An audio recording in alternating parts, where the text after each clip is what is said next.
let's move to Parliament, because it will no longer be a crime if you attempt suicide. That's because there's been a revision to the Criminal Offences Act. This happened after years of advocacy on the part of some MPs and individuals who've been mounting pressure on Parliament to change the laws and to see persons who attempt to take their lives as individuals who need help. Bernard Ahiafo, who's a Kachi South Member of Parliament, has been speaking to JoyNews. The person is in the state of mind such that he or she cannot appreciate the nature and quality of the act that he will be carrying out. That is, taking his life away, knowing very well that life is one. Once it is lost, it can never be regained. The person is either having a mental problem or a psychological problem. And research has shown that most people that attempted suicide, they attempt it again until they finally succeed. Because the mental condition or the psychological problem that the person is having is still there. Now, it is a criminal offense for you to attempt committing suicide. Therefore, families don't open up for the person to be subjected through the psychological therapy or treated medically, so that such a thing will not reoccur again, simply because once you open it up, the security agencies will come and arrest the person, prosecute the person, and probably imprison the person. That doesn't solve the problem. So mostly they don't report it. Clearly, as a human being, if my brother, my sister, my uncle or auntie attempted suicide, and knowing the implication that that is a criminal offense, I will never report this to even a medical doctor for the person to be taken through a medical treatment. So we realize that criminalizing attempted suicide does more harm to a society than good. Well, so we're asking that question: how will this revision impact mental health management here in Ghana? I'll be speaking to my guests shortly, but here's, of course, some excerpts that we gathered from our Hotline documentary, Suicide Whispers, just to recapture this situation for you. Now, another suicide case has hit the country's university fraternity. This morning, a level 400 female student of the University of Ghana, Legon, was found lying in a pool of blood on the ground. Some other stories: police investigations have started into yet another set of suspected suicide cases. One at Jericho, a neighborhood at Ashaiman here in Accra, and another in Achim Amanfro in the Afram Plains South District of the Eastern region. Suicide is an act of courage. It takes the fearlessness of death itself to complete suicide. It's like the future was bleak. So one early morning, I decided, let me take it and then, pray and hope that I just die and then it's over. So I drank. But there's an error in the minds of people who complete suicide, that they are a burden to the people around them, and that everyone would be happier if they died. But that is the reason why they are killing themselves.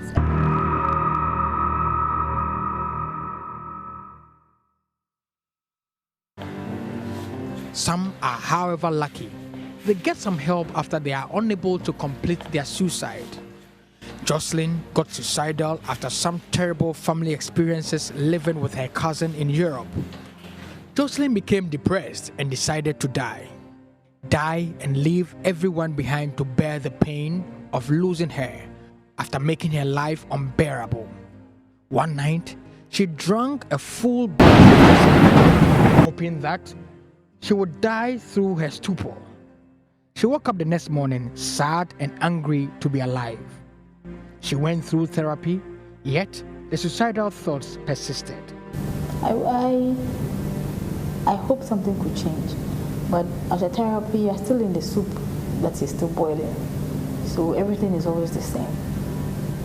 And because of that, I was carefully monitored.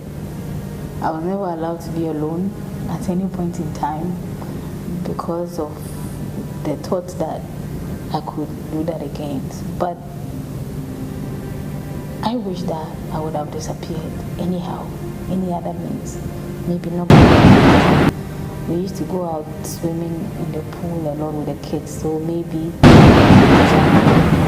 or in the cold nights, winter, if I'm going to work, I'll just freeze and something, funny thoughts, was in my mind almost every time, just for me to disappear. But I wasn't really brave enough to take that bold step by myself or taking I couldn't do any of that. But I wanted a very smooth sail that wouldn't hurt so much. That was what I was aiming for, that one day I would come across such and it would happen. When Hilda survived the other attempts, she finally decided to try a final but more effective way to die. We have a very tall building in the office, up to the 9th floor. So anytime I go up there, then the feeling is like, why not? At one point, I actually tried. I went and stood close to where I could. Then a colleague of mine just came around. He was passing actually, and he was like, Hilda, today you look so beautiful. Then I was like, in the midst of all these, somebody still sees that I look beautiful. So that actually, made me think twice. Bring in Ese and I, a mental health advocate. Thank you, Ese and I, for your time here on The Pulse. So is this good news for those of you working in the space, advocating that we revise our laws and also improve on mental health management here in Ghana? What's your take on this? Thank you so much for having me. I hope I'm not glitching, because on my screen it looks like I'm glitching. We can get you loud and clear. Okay, so it's wonderful news. It's an amazing news, because countries like Sweden decriminalized suicide as early as 1864, and Ghana, we are now decriminalizing suicide. So we've been waiting for this for a very long time, because we understand that not everybody who attempts suicide wanted to do it because that's what they wanted to do. They felt like they had tried everything, all their options were used up, and that was the final and only way to leave the earth and forget about everything. And so it's amazing news. We are really, really happy, those of us in the mental health community. And as a person with lived experience who once had suicidal ideations, I'm really, really grateful for my journey. And to all those who have suicidal ideations or know someone who is having such issues, I encourage them to seek professional help. And it's the experience that I would want to know much more about. What goes through persons like you who've lived that experience in terms of attempting suicide? Is it much more of a psychological problem? Yes, it is a psychological problem, because I have lived experience with bipolar disorder, which is an extreme mood disorder made up of two sides. We have the mania and the depression. So when I was having depressive episodes, I would have suicidal thoughts all the time. I just couldn't get rid of them. They were there every morning, every afternoon, every evening. These thoughts would just tell me, you know what, just end your life. Nobody wants you. And sometimes I'll even have pictures and videos running through my mind of my funeral and how people would be wondering, why did I decide to leave and all that. So I do believe that it's as a result of psychological distress. That's why sometimes people decide to take their life. From my own lived experience and from the lived experiences of other people I've met, I can attest to the fact that sometimes most of the time it's a result of psychological distress. And sometimes even the side effects of medications like psychotropic medications can sometimes cause you to have suicidal ideation. So doctors would usually advise that if you go home, you're trying this medication and all of a sudden you are starting to have suicidal ideations, come back to the hospital so that we change the medication for you. I'm certain that you are happy about this law, but beyond the law, there's still a lot of work that has to be done. What's key for you in terms of your society and persons who are working together to improve mental health awareness across the country? Okay, so this morning, someone sent me a quote and she says, after the decriminalization of suicide, it does not mean freedom to live. It doesn't mean freedom to, it actually means freedom to live and not freedom to die, because people outside the mental health community may be thinking, oh, now we are actually saying that people should go ahead and complete suicide. That's not what we mean. There's so much work to be done in terms of suicide awareness and suicide prevention. We do not have, a lot of people don't know much about, all they know is maybe they watch suicide from movies, but they don't know that there's so much that goes into suicide, and there are so many signs and symptoms you can actually see to know that somebody is suicidal. So I'll say that the first key is education. Education right from schools, right anywhere, whether it's a church, school, any organization, there should be education done on suicide prevention and suicide awareness, because people, when I was in university, for example, and I was having my suicidal thoughts, I thought it was normal. It's one of the symptoms of my broken heart situation. I thought I had to go through that, but I did not have to go through that if I had gone to see a professional as quickly as possible. So education is the main thing. And also I would say that in our society, we should not stigmatize against people who have suicidal ideations, because sometimes what some families do is that when they see that a member of their family has attempted, they decided to isolate the person and keep the person away so that nobody ever gets to know. They see it's like it's shameful for a member of our family to have attempted suicide. They think that it doesn't bring honor to the family. But all I want to say is that when we continue the education and awareness on suicide, it becomes normalized. And by normalizing such conversations, people will actually see that it's okay not to be okay.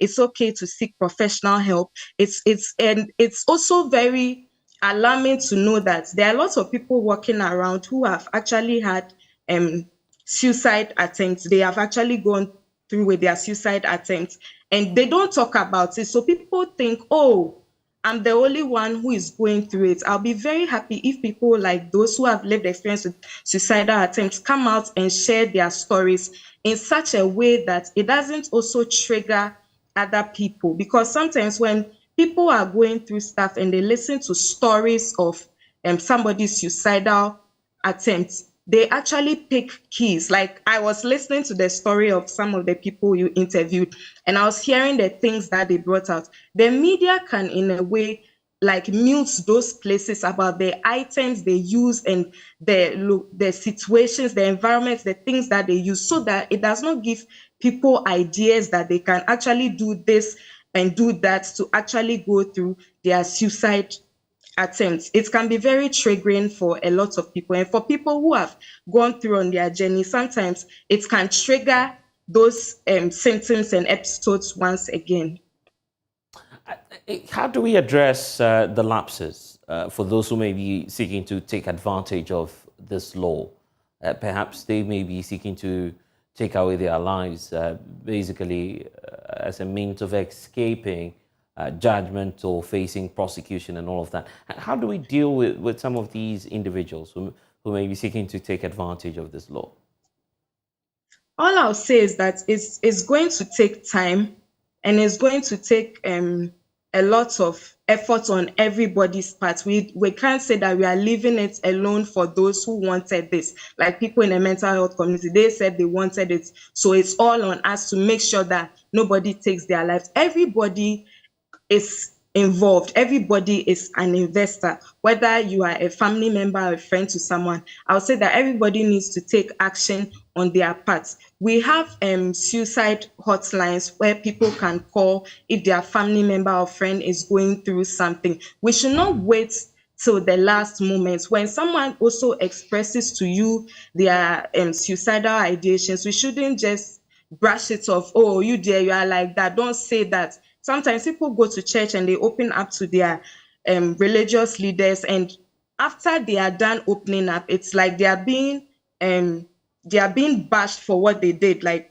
oh, you go to hell if you do that. You go to hell. I would say that it's time that we all have open hearts and open minds, and make sure that we are supportive to everyone who has suicidal ideation. When you show someone genuine love and support, I'm telling you, this person will decide to accept professional help, and that person is on a whole road to recovery, better than someone who is treated as if what they are going through is all up in their mind, it's not real, and you are thinking that this person is just misbehaving. I think from the story you just played, a lady said someone just told her that day that she was looking beautiful. That validation and affirmation alone changed her mind. So I'll say that the responsibility is on all of us. The little things we do, sometimes we jokingly say some things and we do not know that what we are saying has gotten into people's heads, and now they are brooding over it, and that's the reason why they don't want to be here anymore. So I'll say the responsibility falls on every one of us. No one is exempted. Everybody is part of this, to make sure that everybody stays around. We'll hear from our parliamentary correspondent shortly, but I'm interested in your story as well, how you found solution to the thoughts that came through, your mind. Did you speak to someone, and what help can others who are facing a similar situation you were facing years back take advantage of? So in my situation, it started with the usual moving from church to church and being prayed for. And sometimes I feel better, sometimes it just doesn't feel any better. So eventually my father made us go and see a psychologist and a psychiatrist. And that's when I was diagnosed with the condition. And I then decided that I would accept professional help. When I say professional help, I was put on medication, but for a whole year, I couldn't bring myself to understand that I need medication daily to be able to have the life that I want. So when I started taking the medication as prescribed, I realized that the voices I was hearing, the depressive mood, everything stopped. And that was when my life changed. I was able to go stay in school, graduate, live a normal life, work like everybody else, and be able to contribute to society, become a mental health advocate, and become all the things that I wanted to be and even more. So professional help does work. It goes a long way. And I'll say that anybody who does not believe in professional help, understand that I am a Christian. I believe in God, and I believe also that God always uses our doctors, nurses, mental health professionals to help us to heal. It's just like the way you go and see a doctor for your diabetes or for hypertension or your broken leg. It's just the same way that I went to see a doctor who is trained to help me. And with my psychotherapy, I saw a psychologist who helped me to understand what was going on and helped me to understand that ending my life will not really solve the problems that I think that I'm trying to avoid. Sometimes you need to face your problems, or sometimes your psychologist, like for me, my psychologist made me find creative ways to be able to channel that negative energy. And here I am today, and I am happy, I'm thriving. Tomorrow is World Bipolar Day. I'm really happy because every time I say World Bipolar Day, it's my second birthday. I am now about 8 to 9 years on my road to recovery. And I still sometimes have those thoughts coming in once in a while. When bad things happen to me, those thoughts come. What are you doing on earth?